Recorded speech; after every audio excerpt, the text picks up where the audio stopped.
Vamos a abrir nuestras Biblias, hermanos, en Primera de Tesalonicenses, o mejor Mateo 24:36. Ahí vamos a comenzar y después vamos a ver el otro. Mateo 24:36.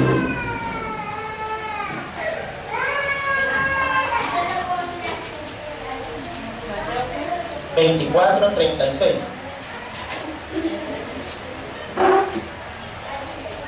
¿Y por qué ese texto? Dirá usted. Porque, hermanos, a mí me gusta, fíjense bien, yo pienso que la Biblia es como un rompecabezas. Hay piezas en Génesis, hay piezas muy importantes que terminan de aclarar el panorama hasta en Apocalipsis. Hay otras a mediados de la Biblia. Y yo siento de que para armar un rompecabezas no es que uno solo va a comenzar en orden de un lado, porque a veces no se le halla, ¿verdad? A veces hay que armar algunas partes, las que uno encuentra más, esta pega con esto, ¿verdad? Aunque sean piezas del medio y piezas del final, y luego usted va viendo de que van casando las escenas, ¿verdad? Entonces, para entender algunas cosas de la Biblia, a mí me gusta no solo centrarme en una sola cosa, porque estábamos en Génesis, ¿verdad?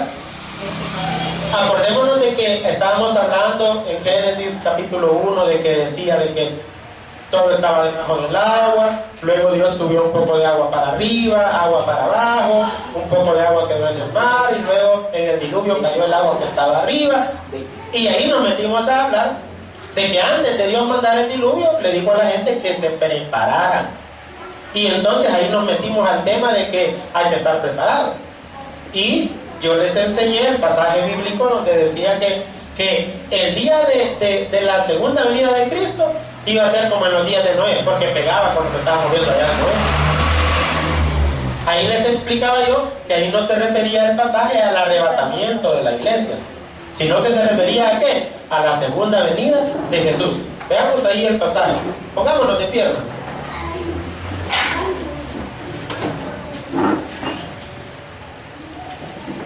Leemos, dice: pero del día y la hora nadie sabe, ni aun los ángeles de los cielos, sino solo mi Padre. Padre Santo, gracias te damos por esta lectura. Te suplicamos de que nos des discernimiento, retentiva, sabiduría, inteligencia para entender. Sabemos que son temas muy difíciles, Señor, de comprender, pero con la ayuda de tu Espíritu lo podremos comprender para podérselo enseñar a otras personas.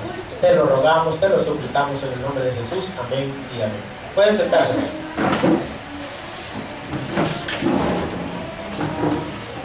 Entonces yo les decía, hermanos, de que acá este pasaje que hablaba que será la venida del Señor como en los días de Noé, que estaban comiendo, bebiendo, casándose, dándose en casamiento, hasta que el día en que vino el diluvio y se los llevó a todos.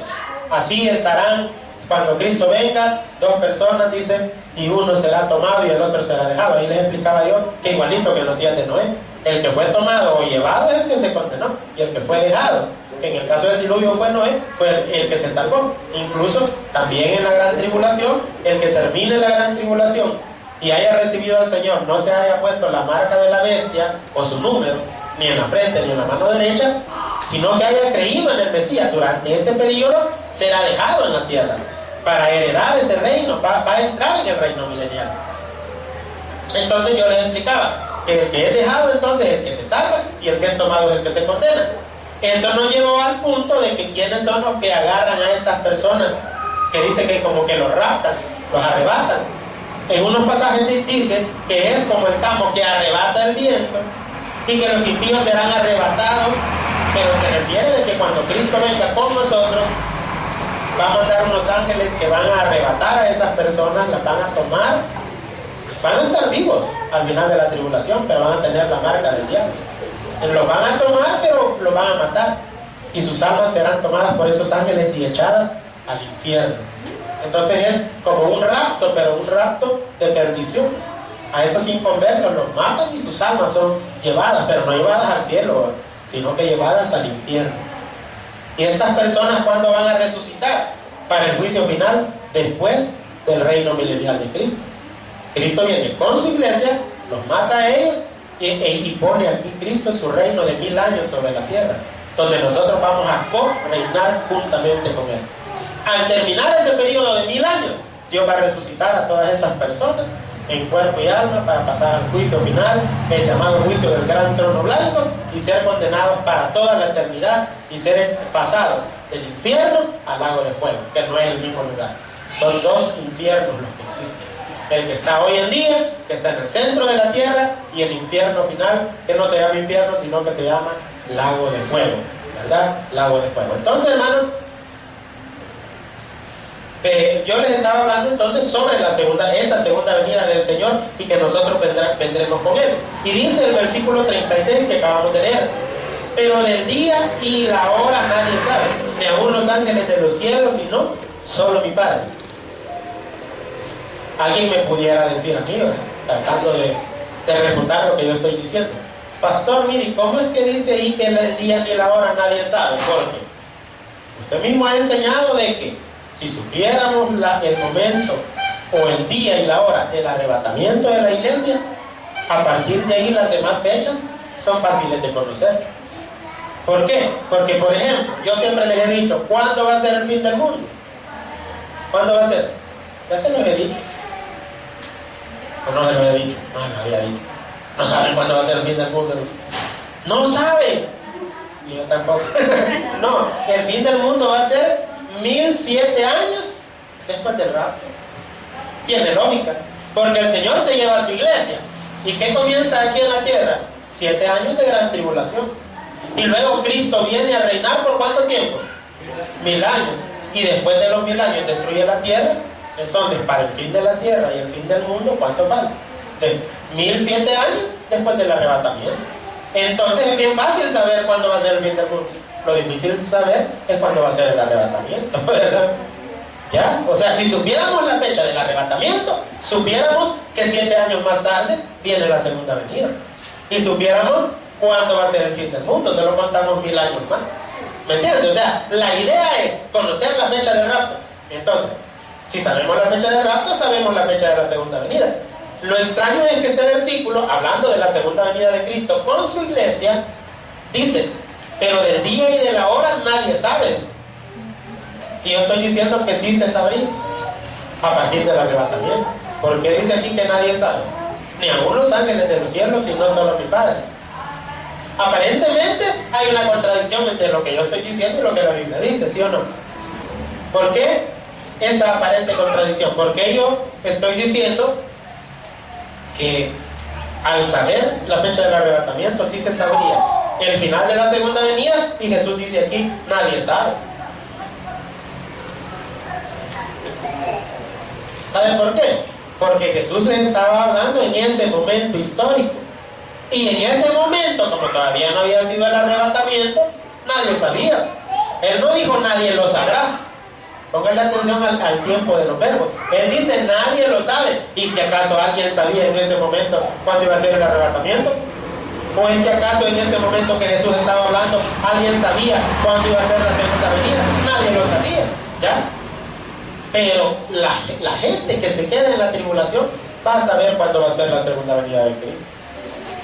Tal vez no el día y la hora exacto, ¿ya? El día y la hora tal vez no exactamente, pero sí el tiempo, ¿ya? El tiempo más o menos aproximado. La gente no va a estar con su calendario ahí todos los días, ¿sí?, apuntando. La gente va a andar huyendo, hermano. La gente lo único que va a pensar es dónde conseguir comida, porque el alimento va a ser súper escaso en la gran tribulación. Y va a salir el gobierno y les va a decir: todas las personas que van a comprar en la tienda tienen que tener su tarjeta solidaria con el número 666. ¿Ya ves? Miren, todo el mundo, y ahí no va a haber tales de que no, yo no quiero. Entonces, no se la damos. Y usted va a llegar a la tienda: mire, doña Chusita, véndame por favor 3 libras de arroz. Enséñeme la marca, le van a decir. ¿Cuál marca? Los 36. Si no tiene los 36, no le vendemos. Entonces la gente va a andar preocupada en otras cosas, hermano. No va a estar con un calendario a ver cuándo viene Cristo.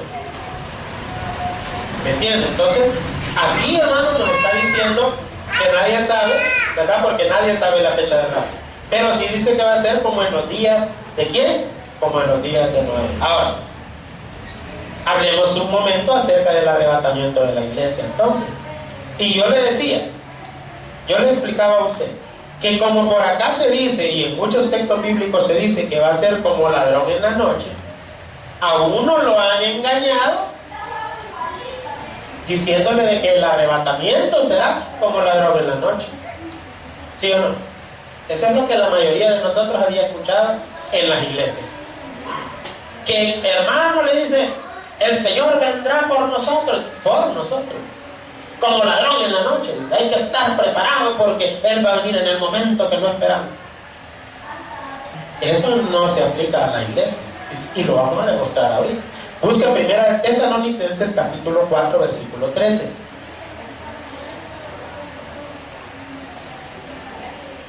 1 Tesalonicenses 4 del 13 en adelante. Está Mateo, Marcos, Lucas, Juan y Hechos, Romanos, 1 y 2 Corintios, Gálatas, Efesios, Filipenses, Colosenses, 1 Tesalonicenses. Está antes de 2 Tesalonicenses. Ahí va ya 1 Tesalonicenses. No es tan difícil. Después del libro de Colosenses, que está después del de Filipenses.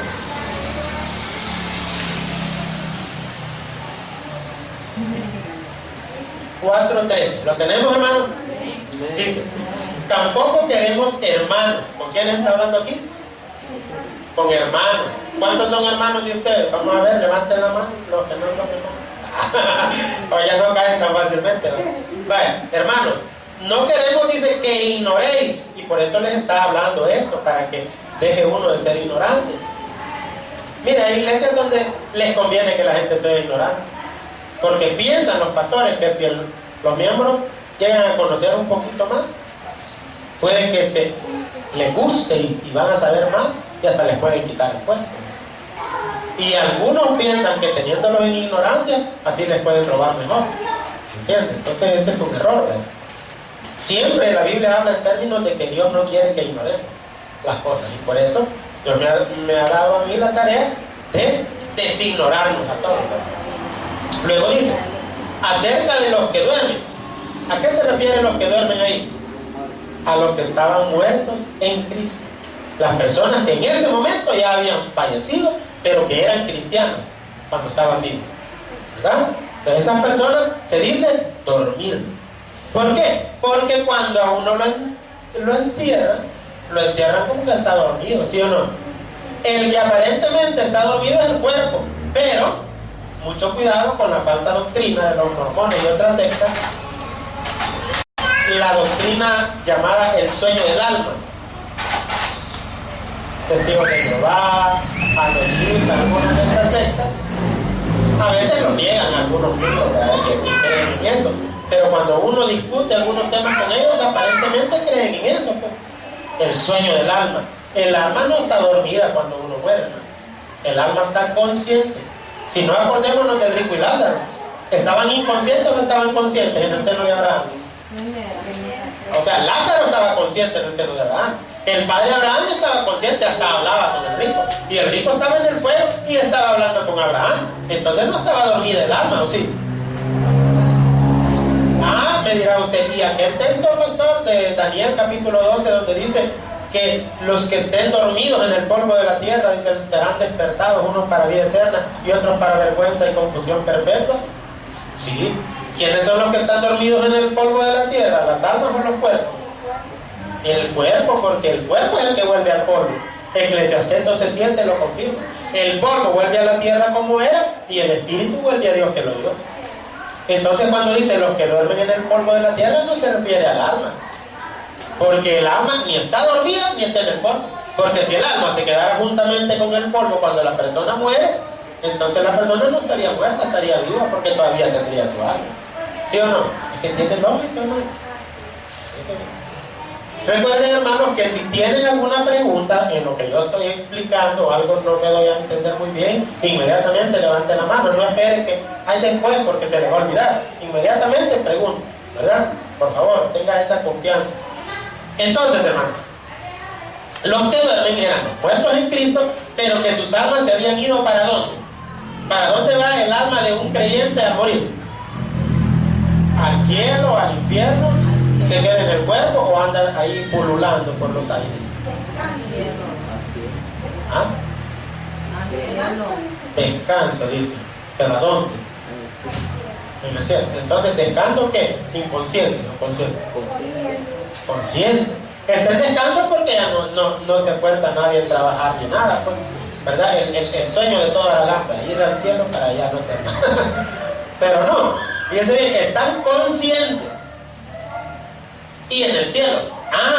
Pero viene la pregunta. ¿Y no dice la Biblia que cuando el Señor venga, los muertos en Cristo resucitarán primero? Pastor, ¿cómo es que usted dice que ya están en el cielo? Se le dice resucitarán, como que salen de abajo. Esa es la pregunta que toda la vida me han hecho a mí. Sí. Esa pregunta la he escuchado como 5,000 veces, ¿no? Y tiene una respuesta en el mismo texto bíblico. Miren lo que dice. Que no os entristezcáis como los otros. ¿Y quiénes son los otros? Los no creyentes, los inconversos. Que no tienen esperanza. ¿Por qué? Porque no han creído en Jesús. Él es el camino, la verdad y la vida. Y nadie va a ir al Padre si no es por Él. ¿O será por los bautistas que se van a salvar? Aquí no importa si uno es pentecostal o es bautista. Importa si ha creído en Jesucristo de corazón. Que ahora hay un problema también. El problema es que algunos pentecostales han creído de corazón, pero también tienen aquella cuestión de que les están enseñando de que si no se portan bien no se van a salvar. Entonces, ¿de quién depende la salvación? ¿Del Cristo en el que dicen que creyeron o de ellos si se portan bien? Miren que Dios no comparte su gloria con nadie, ¿no? Aquí no es de que yo le voy a ayudar a Dios a mantenerme salvo portándome bien, no. Dios le regala la salvación. Se porta mal, lo castiga, y se porta bien, lo premia. Pero la salvación no tiene nada que ver. La salvación es un regalo de gratis de parte de Dios. Y Dios no la quita, porque al que da y quita le sale la corcovina, ¿verdad? Y Dios, hermano, es fiel. Aunque nosotros fuéramos infieles, dice la Biblia, Él permanece fiel. Lo cual no quiere decir que vamos a pecar, porque ya les dije, Dios entonces nos va a castigar si andamos en pecado, ¿no? Consecuencias. Ahora dice, fíjense bien, en el 14, porque si creemos que Jesús murió y resucitó, eso es lo que dice Romanos 10:9, que se necesita para ser salvo, ¿o no?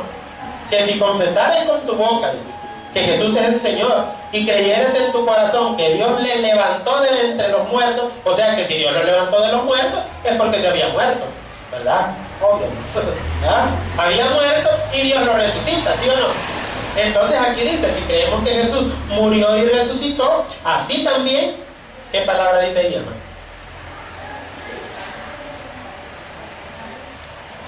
Y el 14, después del también, ¿qué palabra está ahí? Traerá. Yo esta palabra la investigué porque me causaba mis dudas. Vieran que a veces, hermanos, en la interpretación bíblica, una palabra puede significar varias cosas. Y uno tiene que ir a ver, incluso en el idioma original, a ver si uno la está interpretando bien o no. Yo encontré que en la misma palabra que se ocupa cuando dice que al rey Herodes le trajeron la cabeza de Juan el Bautista en una bandeja, es la misma palabra. Entonces sí habla de traer la palabra. Entonces, ahora también una palabra se debe interpretar conforme al contexto. ¿Qué es el contexto? Lo que dice antes y lo que dice después. Usted nunca se deje engañar. Cuando le digan un texto bíblico, lea lo que está antes, lea lo que está después, porque si no lo van a sorprender, lo van a engañar. Yo le puedo sacar un texto bíblico, un versículo, donde le demuestro que está equivocada aquel corito que dice solamente en Cristo, solamente en Él. O sea, un versículo donde dice que si en esta vida solamente creemos en Cristo, somos los más dignos de lástima de todos los hombres. ¿Cómo la ven? Aparentemente contradice lo que nosotros creemos, pero si usted lee lo que dice antes y lo que dice después, se aclara el sentido. No está diciendo que si nosotros solo creemos en Cristo damos lástima. Eso es si Cristo no hubiera resucitado. Pero como Cristo sí resucitó, entonces no damos lástima si solamente creemos en Él. Y no es un solo Dios, pues. ¿Ya? O sea, pero lo que yo le quiero decir es que con solo leer un solo versículo lo pueden engañar. Lea lo que dice antes, lea lo que dice después. Hay palabras, y esto se mira en hermenéutica, una materia que se ve en teología, que es la materia de la ciencia de la correcta interpretación bíblica. El principio de palabras se llama. Una palabra debe ser interpretada, y ahí va junto con el principio del contexto, ¿va? Según lo que dice antes y lo que dice después, y cómo se usa la palabra en la mayoría de textos bíblicos.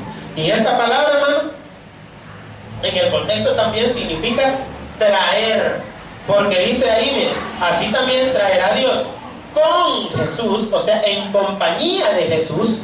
¿A quiénes? Sigan leyendo ahí. A los que durmieron en Él. O sea, los muertos en Cristo, como ya están en el cielo, dice que cuando Jesús venga, los va a traer con Él. Traerá juntamente con Él. A los que durmieron en Él. O sea, entonces sí, cuando la persona muere va directamente al cielo. Y el día del arrebatamiento, en la nube no va a venir solo Jesús, van a venir las almas de ellos también, de los muertos en Cristo. ¿Y qué va a suceder? Esas almas van a descender a la tierra. Él se va a quedar en la nube, pero las almas vienen a la tierra, al polvo. Y Dios llama a aquellas moléculas que formaron parte de ese cuerpo que ya se deshizo, y se vuelve a formar el cuerpo, y el alma se mete en ese cuerpo. Con la diferencia que ese cuerpo será despojado del pecado, ya no va a tener una naturaleza pecaminosa. Y como la paga del pecado es muerte, un cuerpo sin pecado entonces ya no muere. Por eso es que la Biblia dice que nuestro nuevo cuerpo que se nos va a dar va a ser indestructible, invencible, ya no vamos a morir. Es por demás que alguien nos quiera disparar, nos quieran hacer algo, no nos vamos a morir porque ya no va a haber pecado en nosotros. Un cuerpo poderoso, un cuerpo glorioso, pero hecho con la materia del cuerpo antiguo. Solo que un cuerpo glorificado. Glorificar significa hacer más grande, hacer más poderoso, magnificar. O sea, ser un cuerpo más magnífico. Posiblemente algunos defectos físicos que teníamos no se han quitado. Posiblemente no habría problema porque tampoco va a haber vanidad. La vanidad es pecado. Amén, hermano. Así que miren, nosotros nos vamos a ver a nosotros mismos como perfectos. Y la hermana ya no va a tener trabajo, lo siento. Sí, porque ¿cuál salón de belleza iba? Como no va a haber vanidosos, ¿verdad? Así que, pero tampoco va a necesitar trabajar, así que no se preocupen. Bastante reina ya en el reino milenial, ¿me entiende? Ya sin trabajar. Bueno, gobernante. Yo siempre me he hecho esta pregunta, bueno, es lógico, pero aclaro. Ahora hágame la misma. Sí, porque como dice que siempre se la ha hecho a sí misma, ¿vale? Ahora hágame la misma. Ajá. Cuando se dice que yo ya había entendido que Jesús viene a arrebatar a su iglesia y que los que somos salvos entraremos en nuestro cuerpo y nos levantaremos. Pero, por ejemplo, mi primo murió de 12 años. Sí. Entonces, se va a levantar a la edad con la que murió, porque eso ya es verdad. Él era creyente. Bien, entonces, lo que sí es seguro es que se va a levantar. Sí. La forma del cuerpo posiblemente sea igual. ¿En qué nos basamos? Cuando Jesús se levantó, su cuerpo era igual al que tenía cuando murió. ¿Sí o no? Incluso le digo a Tomás, vení a tocar, le digo, si querés, meter tus manos aquí en los agujeros, y aquí en el costado y en los pies, tocar si querés, le digo. Y vas a ver que yo mismo soy. Palpar y ver, le dijo, que un espíritu no tiene carne ni huesos como ves que yo tengo. Los testigos de Jehová dicen que solo era una apariencia, que Jesús no resucitó realmente, dicen ellos. Esa es una herejía total. Por eso es que no soy testigo de Jehová yo, porque son unos grandes engañadores, ¿verdad? Pues miren, los admiro, sí, y los felicito porque trabajan más que nosotros ganando algo. De hecho, yo un día, ya van 2 meses, que un papel así escrito a mano, ¿ya? Evangelizamos, ¿eh? Un testigo, firma un testigo de Jehová. Esto sí, como no lo encuentran uno en la casa, hasta una carta le hacen.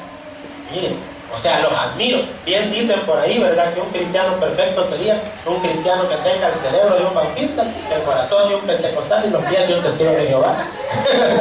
Miren, porque los bautistas le metemos bastante al entendimiento bíblico, a la palabra, ¿verdad? Los pentecostales son más corazón. Quizás algunas doctrinas las tienen un poquito así, ¿verdad? No todos, por supuesto, no estoy generalizando, que quede claro. Hay muchas iglesias pentecostales que yo he escuchado que cosas hacer, mis respetos. Incluso me prestaron un libro de un predicador que vota gente y no le encontré ni una herejía. Y a Benny Hinn, que también vota gente, ya lo he escuchado diciendo herejía. ¿Cómo la ven? Entonces, hermano, al final Dios dirá quién sí, quién no, ¿verdad? Pero volviendo a la pregunta de la hermana, aparentemente, hermana, podríamos tener la misma fisionomía, ¿verdad? Ahora, en cuanto a los bebés, ahí sí no sabría decirlo. O sea, es probable que tal vez sí, nuevamente resucitan con cuerpo de bebé. Y Dios permita que esos nuevos cuerpos tengan un avance, un crecimiento hasta cierta edad. Fíjense bien, los que estaban muy ancianos pueden tal vez resucitar más jóvenes, y los que estaban demasiado jóvenes pueden resucitar un poquito más avanzados, a manera que estemos parejos. Pero eso cae en el nivel de la suposición, ¿verdad? La Biblia dice que no podemos nosotros asegurar algo que no esté escrito, ¿verdad? El apóstol Pablo fue bien sabio y advirtió y dijo: aprendan, dijo, como hacemos Apolos y yo, a no ir más allá de lo que está escrito. Pero acá en esta iglesia, pues yo me he dado la tarea de tratar de estudiar bien la palabra y de arriesgarme a darle, hermano, algunos puntos de vista. Oiga bien, aquí, usando la lógica y usando la palabra, ustedes mismos van sintiendo de que como que todo va pasando, ¿no, hermano? ¿Verdad que sí? Usted tiene que tener algunas respuestas lógicas también cuando alguien le pregunte, ¿verdad? Bueno, lástima. A mí, ¿sabe qué es lo que me duele? Que la gente prefiere ir a las iglesias donde les enseñan solo lo mismo, donde no pasan de lo mismo, estar regañando a los hermanos por las pinturas y los pantalones, o hablando de otras cosas, pero no les enseñan la palabra, y ahí sí está a gusto a la gente. ¿Entiendes?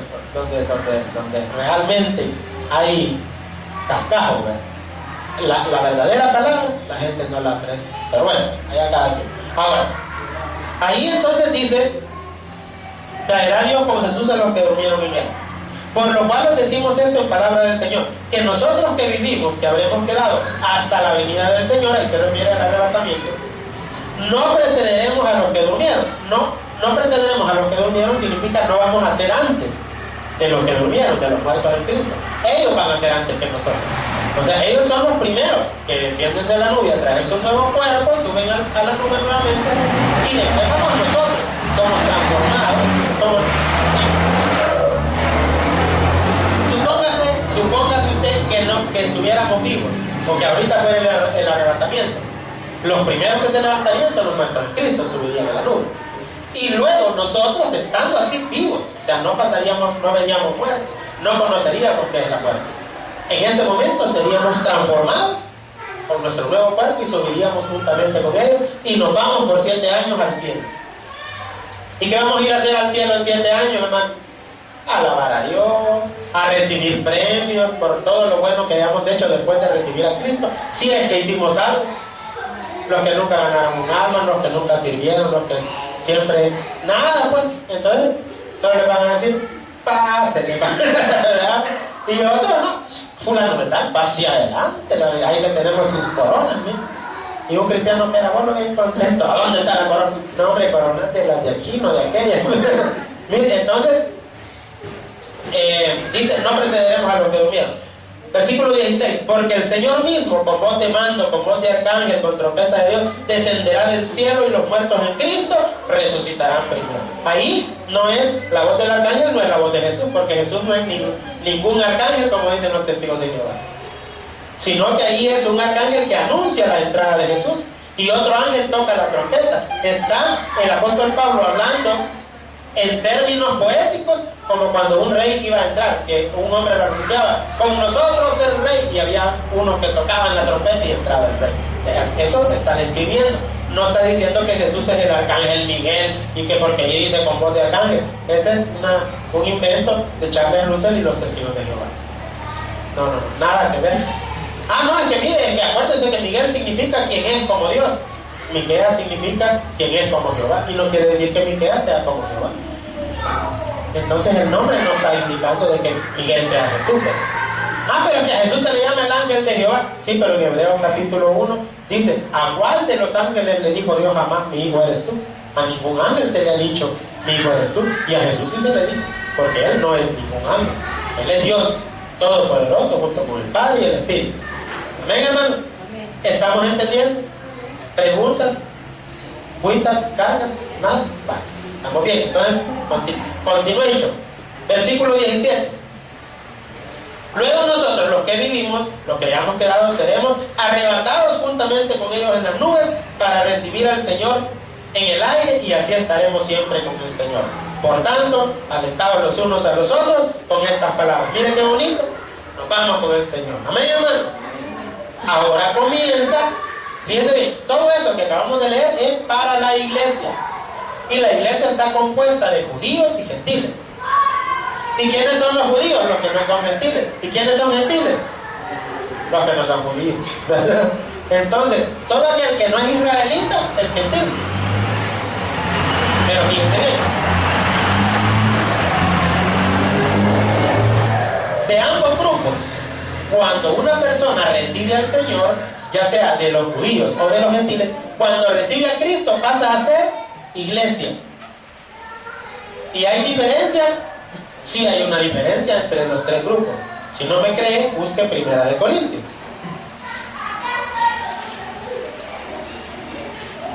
Capítulo 10, versículo 32. Este versículo, márquelo en su Biblia, apréndaselo de memoria, porque este versículo le va a ayudar. Oiga bien, hermano, este versículo le puede ayudar a usted para hacerle y demostrarle a cualquier persona que sí hay una diferencia entre ser judío, ser gentil y ser iglesia. Y que a cada uno de estos grupos, Dios tiene un plan desde antes de la eternidad para cada grupo. No es que todos van a pasar por lo mismo. Por ejemplo, la iglesia no va a pasar la tribulación. Y los judíos y gentiles, de los cuales Dios formó la iglesia, pero los que no han recibido a Jesús, judíos y gentiles que se queden en la tribulación, ellos sí van a pasar la tribulación. Pues. ¿Me entiende lo que le quiero decir? El plan es distinto. Los judíos que acepten al Señor entrarán al reino milenial, pero los que no lo acepten se van a quedar, van a ir al infierno, aunque sean pueblo de Israel. O sea, Dios tiene planes para cada grupo específico. ¿Qué dice 1 Corintios 10, 32? ¿Lo tiene, hermano Miguel? Léalo, por favor. No seáis tropiezo ni a judíos, ni a gentiles, ni a la iglesia de Dios. Amén. Bien. Entonces, ¿qué quiere decir este versículo? Lo que yo les estaba diciendo, esto solo lo confirma. Que desde el momento que uno recibe al Señor, ya usted, aunque no era judío y era gentil, en el momento que lo recibe pasa a ser iglesia. ¿Deja de ser gentil usted? No. Desde el punto de vista que no es judío, todavía seguimos siendo gentiles. Pero ya el nombre que se nos aplica ya no es gentiles, ahora somos iglesia. El judío, cuando acepta a Jesús, pasa a formar parte de la iglesia. Pero seguirá siendo judío, sigue siendo judío. Pero ya no se le llama judío, hoy se le llama iglesia. Entonces, habiéndole hecho esa diferencia entre judíos, gentiles e iglesia, ya vimos en 1 Tesalonicenses 4, del 13 al 18, lo que Dios le dice a la iglesia. La iglesia, para la iglesia se habla de arrebatamiento. Ahora veamos lo que dice para Israel. Siempre en 1 Tesalonicenses, solo que desde el capítulo 5, versículo 1 en adelante.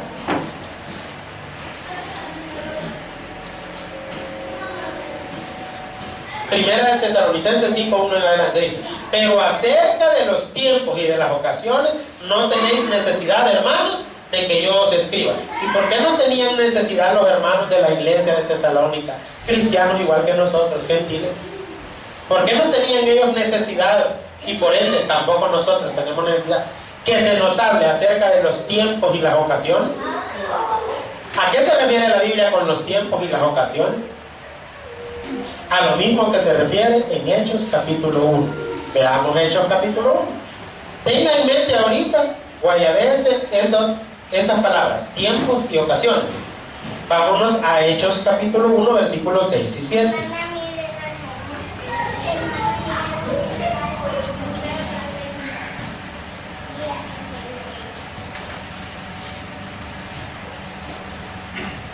Dice: entonces los que se habían reunido, que eran hermanos ya parte de la iglesia, pero eran judíos, y como todo judío quería saber qué iba a pasar con el reino que Dios había prometido, el reino milenial, el reino que Cristo quiso poner en su primera venida y que no lo hizo porque los judíos lo rechazaron como rey. Dejó pendiente ese reino para inaugurarlo en su segunda venida después de la tribulación, o sea, en el reino milenial. ¿Estamos bien? Vale, entonces, aquí le preguntan estos que eran parte de la iglesia pero judíos, le dicen: entonces los que se habían reunido le preguntaron diciendo: Señor, ¿restaurarás el qué? El reino a Israel en este tiempo. Noten, hermanos, que no le están preguntando por el arrebatamiento, le están preguntando por el reino que Jesús iba a poner en la tierra.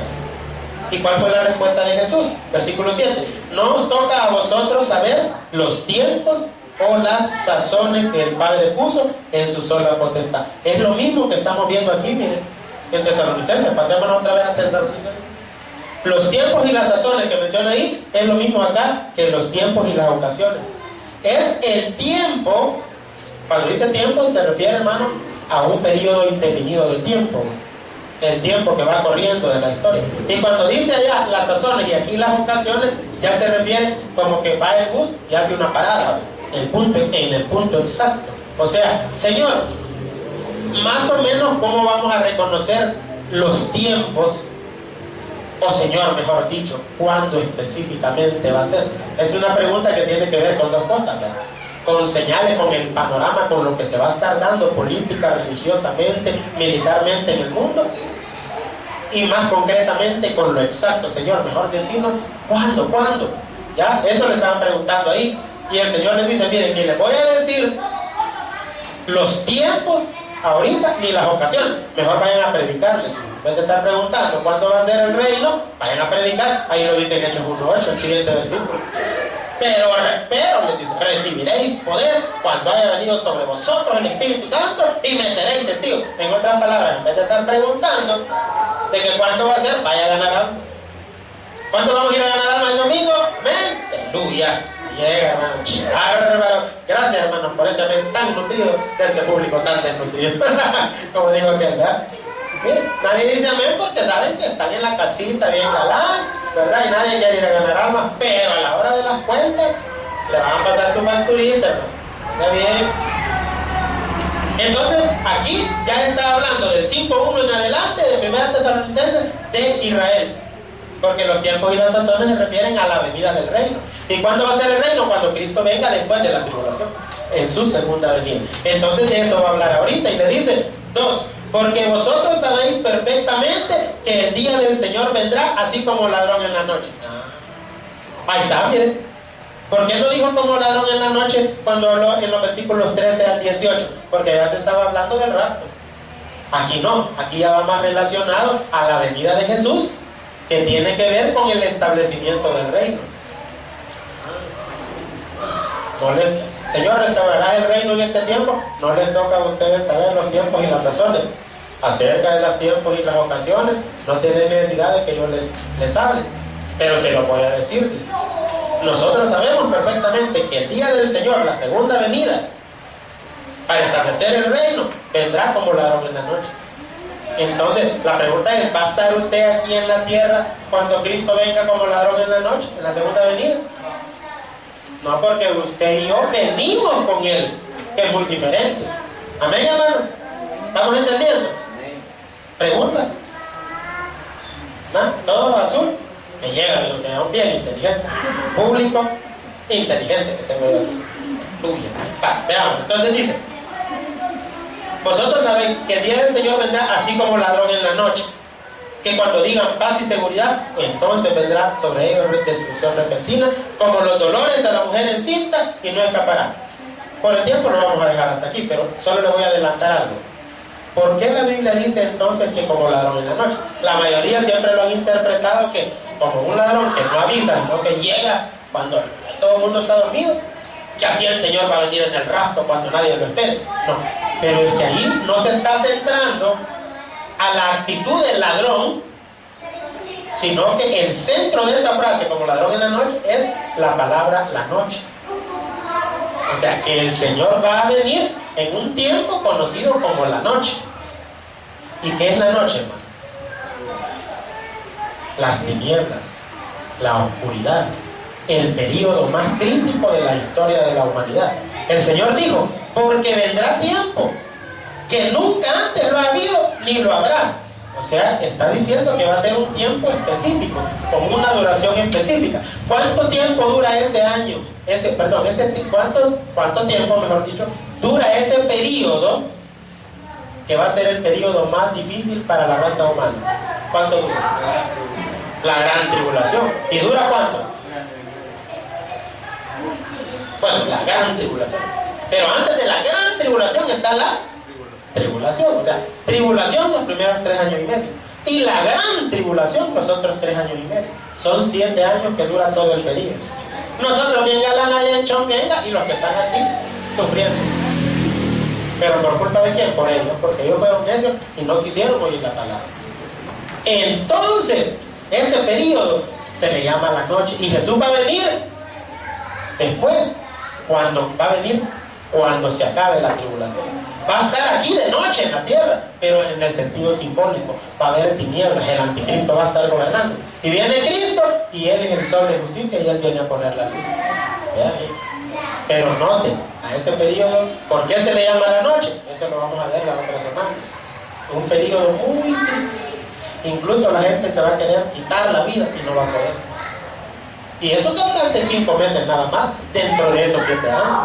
O sea que, para que alguien esté tan desesperado como para quererse quitar la vida y que Dios como castigo no le permita morir, sufra. Yo no quiero estar ahí. ¿Y usted? Bueno, pero ¿quiénes van a estar ahí? Solo los que no hayan recibido al Señor como su Salvador. Démosle un aplauso a Jesús y vamos a orar. Papito lindo, gracias te damos porque nosotros no seremos parte de esos que se van a quedar, sino que estamos exentos de eso, no por algo bueno que hayamos hecho, sino porque mandaste a tu Hijo a morir por nosotros en un sacrificio sustitutorio, vicario, en el cual Él paga lo que nosotros debíamos, Señor, y hoy no debemos nada. En agradecimiento, Señor, queremos portarnos bien, pero que somos sinceros. Sin tu ayuda no lo podemos lograr. Danos más de tu espíritu para tener esa fuerza, para hacer tu voluntad. Gracias, papito lindo, por lo que aprendimos esta noche. Bendícenos en grande, en el nombre de Jesús. Amén y amén. Démosle otro fuerte aplauso.